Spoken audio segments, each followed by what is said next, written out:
मेरी प्रॉब्लम है, मैं थोड़ा सा वो कांच छलक जाता है ना। आई लव यू माया, तुम्हारे माया में ऐसा रहो कि तो हाय दोस्तों, जैसा कि आप लोगों ने क्लिप देखा, आप लोगों को पता भी होगा ये कहाँ की वीडियो है। तो ये है दोहा कतर की वीडियो, जहाँ खेसारी लाल यादव, सोना पांडे और आम्रपाली दुबे तीनों लोग पहुँचे हुए थे। बाकी भी बॉलीवुड से भी लोग आए हुए थे वहाँ पे स्टेज शो करने के लिए। और ये हंगामा म्यूजिकल का आयोजन हर साल होता है, और इस साल मतलब म्यूजिकल हंगामा 2025 के नाम से इसका आयोजन किया गया था दोहा कतर में।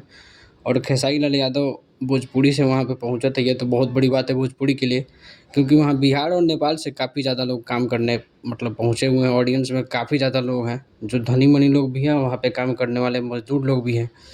तो अच्छा लगा देख के। बाकी खेसारी लाल यादव और सोना पांडे और आम्रपाली दुबे काफ़ी दिनों बाद तीनों लोग एक साथ नजर आए। बाकी खेसारी लाल यादव का एक नया गाना आया है, रातें भर में 3 दिन हुआ गाने को आए हुए, 3-4 दिन, और 1 नंबर का जगह छोड़ने को तैयार नहीं है, ट्रेंडिंग नंबर 1 पे है। बाकी अपनी राय ज़रूर देना।